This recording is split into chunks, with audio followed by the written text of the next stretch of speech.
So if you guys are joining us now, this is another episode of My First Paycheck, which is a show which explores recently successful individuals and talks about their journeys and what exactly the first paycheck means to them and their families. Okay, so today we are joined by Mpho Diaz. Did I say that correctly? You did perfectly. So Mpho and I have a lot of stuff in common. She's exploring a master's. She's going to go for a master's in LLB, and after a master's in CLB, which is a very good album. Wow. And she's got passion for criminal law, which I don't have. But so today we're just going to talk about her. We're going to get to know her. A little about her.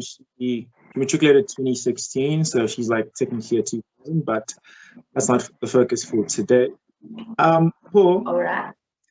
Can you just tell us what exactly drove you to choose criminal law? I think obviously is where you're going for, but law, just about your journey. Well, I think when I was a kid, it was more of, wow, it looks really cool on TV. You know, these people dress well, they're making a lot of money. So this is definitely what I see for myself. And then the older I got and the more experience I had of just, I don't know, dealing with administration or things that had to do remotely with the law, I realized that there are a lot of shortfalls within the system. And I mean, I already had this passion to go and do something where I'd be a professional that makes a change. So why not make a change where I saw that there's so much that needs to be done for women, for kids. So I said, why not pursue this and yeah, I guess be the change. So what shows were you watching exactly? So it's now... Wow. I mean, Suits, I think, is the most relatable one for everyone, of course. Yeah. Bull, I used to love watching Bull. I still do, live by it, swear by it. And other shows were just like Law and Order. Yeah, Law and Order is like really old. So that was my stuff. I used to watch all of them. So yeah, all of those, I guess, were based off of the American justice system. So once I actually got into the South African one, I realized you kind of can't be cool. You can't dress like Harvey Specter in court, but you can definitely take a few things from him. So yeah, those are the shows. So you guys ever have like, I mean, obviously I've never been in a courtroom. Hopefully I never have to go. Hopefully you're not at the other side of the law if you do go. Maybe to come and watch, but do you have those moments where people are asking for stuff and then you're like, you can't handle the truth and all that? No, it's actually so boring, dude. It's so reverent. Everything is so reverent. There's like an order to everything. So you can't just get up and, you know, say whatever you feel. You can't handle the truth. You have to treat the court with so much respect. So much so that when you enter the courtroom, you have to bow when you get in and you have to bow when you leave. And when you get up, you have to ask, you know, the court for permission to get up and to speak and to, you know, it's very, reverent. So you can't, unfortunately, we don't have any Harvey Specter kind of stuff going on. That just sounds like school, bro. Shit. Okay, fine. Wow, don't do that to my career, please. Please. I mean, we get to wear like cool robes and stuff, so really. I understand. Medicine is also nothing like Grey's Anatomy, eh? Yeah, I can imagine. I always see his snaps on Instagram. I'm like, wow, way to take the magic out of it, sir. What? I was trying to inspire people. Bye. Please. It does enough, though. It's very realistic, so I love it for you. Okay. So I know you've got a passion for, I think, obviously, in the country that you live in, GBV is kind of, it's a very, I mean, I'd even go as far as to call it like an epidemic, but yeah, Yeah. Could you tell us about kind of like the role that you played and perhaps even the role that other people could play? In eradicating GBV. Just advice, general advice, small things that people aren't aware of. Well, I would think that the best thing is for people to know about like the kinds of protection that they can seek from the law, like getting interim protection orders if you know someone, or if you are in a abusive relationship and those kinds of things are in place, or if you are being harassed by someone. And also, I know people are discouraged when they do go and report certain crimes like rape or just general gender-based violence related stuff. But I think that there are other associations that do offer the help that is needed. Unfortunately, I didn't write any of them down, but as soon as I do get a few, I'll definitely relay that onto you, hopefully before this goes onto your platform. But yeah, there are avenues like that for people, and the law does offer certain things. And I think to also equip yourself with the knowledge to know that, okay, if this ever does happen to me, this is how things are supposed to go. And to just read up and be well read in knowing that when you do get to a police station, these are your rights and this is what you can say, this is what you can't say. And yeah, just so you don't get there and everything is happening to you and they could be taking the wrong procedure to deal with your matter and you don't even know that because you're just like, well, I never thought this would happen to me. And unfortunately, the reality of being a woman in this country is that you kind of have to walk around thinking that, it's not going to be me today, but if it were me, what can I do to put myself in a better position? So, yeah. Okay, now I understand, definitely. I think it's a quite important topic. I think also while we're on gender-based violence, what's your experience with inequality in the workplace, especially that's gender-based? Wow. Recently we had I had a matter that I had to shadow an advocate on, and he is, I suppose, the realistic idea of what an advocate is in the country. So he's white and, he's quite old and he's Afrikaans. So he already had that under, his wing. And I had to shadow him, my friend and we had to shadow him. And there was another advocate who is maybe a few years older than I am. And she is a person of color as well. And, just being around to see how they were interacting with each other, she obviously had so much respect for him because he is a great advocate and he is older. So I suppose there is a lot that she could still learn from him. But there were certain things that he'd say when she'd leave. And I guess we were just like flies on the wall for him at that time. And he'd just say really inappropriate things about the fact that maybe she's like eye candy for the office because she's pretty. And, it helps that she's so good looking. And, he just throw around that kind of stuff and not necessarily look at her as an equal, but more of like, it's nice that she's here because, wow, the office was filled with too much testosterone. Why not this pretty girl who's just going to break all of that? And just genuinely the fact that he didn't necessarily take us as seriously, I think, as he would anyone else. Because why would you say that in front of, candidate attorneys who obviously are here to learn? He just say stuff like that. And I mean, he's not the first to kind of like look over the fact that we're in this profession with him. But I suppose because of the way that he is, he kind of gives more respect to people that look like him than he would someone who looks like me. Yeah. Yeah. Shivan, it's actually quite heartbreaking that stuff like that actually still does happen, It does. Luckily, one of the attorneys, which we were with during that time, he's also a male, but he's a person of color, and he called us into his office later on, and he's like, "I'm so sorry you guys had to experience that and be, a witness to that." And he was just saying how it just shows that there's still so much more to do and for us to change within this career. I mean, obviously, the older generation is retiring soon, but there are still people that are learning under them. So we have to be cautious of that. And I suppose we have to call that out when it does happen, just so, it doesn't go on further than it has to. Yeah, definitely, I agree. I think as long as things are called out and we don't just let it slide and so on, that's probably the best way that we could actually get change, you know? Yeah, definitely. Definitely. Okay, so enough about you. Let's talk about me. Wow, thanks. It's getting nervous. Finally. I'm actually kidding. This show isn't about me. Okay, so I just want to ask a few questions, right, before we finish Mhm. off. So, for you growing up, what did it mean, like getting your first paycheck? Wow. Well, I grew up in a single parent home. So my mom did everything. My mom is such a superhero. There's nothing my mom can't do.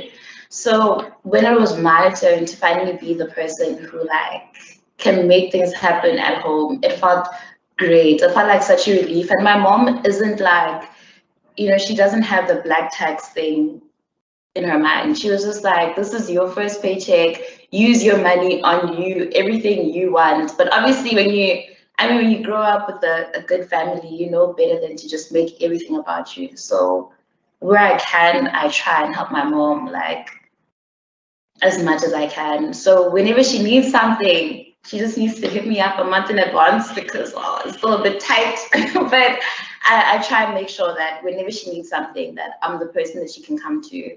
Now I can do it financially, emotionally, whatever she needs, I can be that person. Okay, that's really sweet, Jen. I let my mom know that even when I start working, she needs to still give me allowance because you know, It's I don't want tough. to. But you're gonna be a doctor. Please don't be selfish. Don't do that to your mom. It's not about me. I'm doing it for her. You see, that's the thing. Because she's been my mom for like 24 years. You know, next thing I start getting paid, and it's like I don't need her. I don't really feel like I don't need her. You know? Wow, you're only 24. Yeah, only 24. What does that mean? Do I look Because like you were judging me, you said I was close to being a 2000, but I mean, if we're rounding it off, I'm actually 42. I just swapped the age around so people don't think. I'm sure that's what it is. Mm. I want to hear a bit about the day, right? Like, Mm-hmm. were you anxiously checking your phone? How did it feel when that notification came through? What was going through your mind? Which notification? Sorry. Well, like the very first time you ever got paid. Wow, actually, it was so underwhelming because I was actually working when I got my notification because we just started with drafting and stuff. So I was home sitting in my room at like 1 o'clock in the morning. I'm still working, and then I get that notification, and I was so overwhelmed. I was like, I can't believe it even says salary there, and I'm just like, wow, this is so real. I wanted to call my mom, but she was probably sleeping by then already. So the next day she called me and I'm like, girl, it's happening. It just happened. This is my first paycheck, like, but obviously the reality set in when I had to go get groceries and stuff like that. Then it wasn't as fun, but it was empowering, so empowering, and it didn't feel real. I was getting paid for what I actually studied to do, and that felt awesome. Man, I wish I knew what that felt like, but okay. You will soon in 1 month, 2 weeks, and a few days. it's it's close enough. It's yeah. And how does that feel for you, if you don't mind me asking, of course, because this is your I'm show? not just excited. I have a lot of things that I've been meaning to tell people, but I can't tell them because I'm broke and dependent, you know. Uh, Mm-hmm. so I just want to be in a point where I'm just myself and I've got money and I actually, if I am a nice person, I think I'll discover that I'm actually just being nice on independent, you know. Yeah. Got a couple. And so far, I mean, I know you've been doing like your hospital runs. How's that been? Are there things that you necessarily didn't like that you're looking forward to changing in medicine, or are you just going with I the think flow for now? some of the things that I want to do and change, but Mm-hmm. I'm so burnt out and exhausted that the only thing that matters is just getting through these last few days. I'm not gonna lie. Yeah.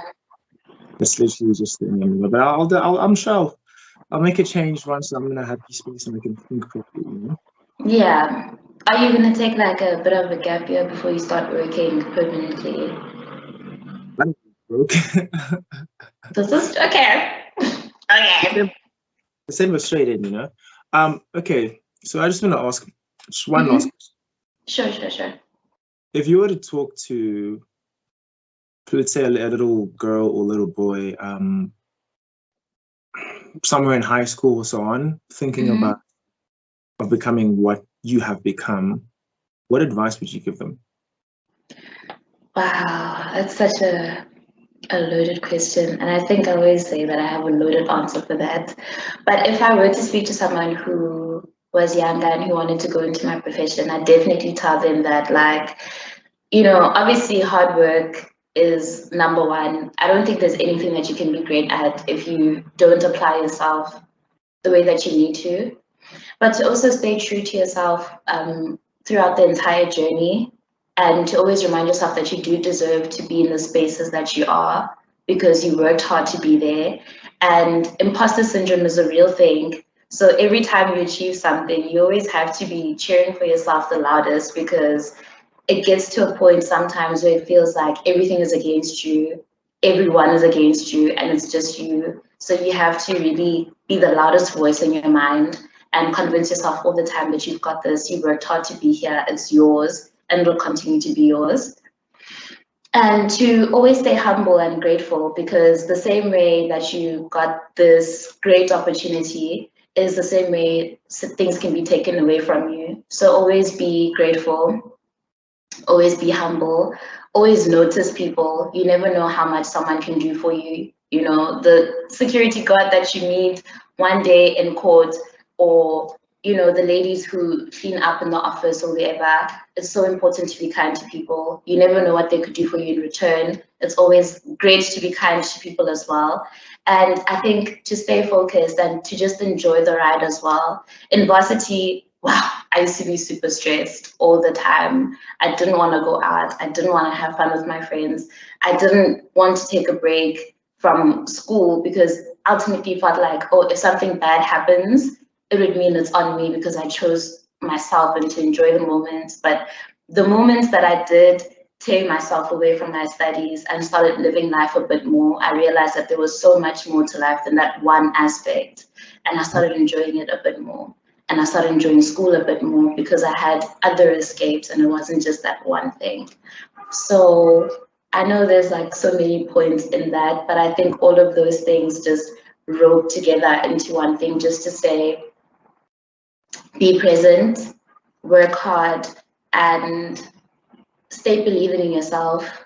I mean, there's obviously going to come times when it feels really impossible to do that, but you just have to realize that no one's going to come save you. Our parents can only do so much, and the rest is just going to be you. And I always tell myself that the same God that created all these brilliant minds, Oprah Winfrey, Steve Jobs, and whoever, is the same God that lives and breathes in me. So why can't I do something as great as they can when we're given the same 24 hours, the same breath to breathe? So no, that's it. That was really beautiful, by the way. Thank you. Yeah, you should host the show instead of me. I mean, if you insist, I don't want to be the one to say it, but if you need me to, I got you. I was kidding. That was terrible. It's the worst answer I've ever heard. Wow, rude. Okay, I just want to say thank you so much for giving me this opportunity to interview you. Honestly, very grateful. And I can do like a follow-up interview in 5 years' time and see how things have changed, or 10. We'll see, right? Hopefully. And I just want to say I'm grateful. Do you have anything else you want to say to people before you leave? Well, I guess. Firstly, thank you for having me on the show. Such an honor. I mean, for me, I always think that like this is just normal, I'm at the normal phase in my career now. But it was really great to come on the show and to, speak about the experience and just my dream that goes beyond being where I am right now. So thank you for that. And this kind of also reminded me a little bit more why I got into what I'm doing. And I hope you continue doing this. This is really great what you're doing, dude. Like, yeah, we need more of these shows. And yeah, I can't wait to see when you're a big time doctor, sir. Please hit us up. 5 years time. Just a few weeks, you'll see it. Just a few weeks. Don't get rid of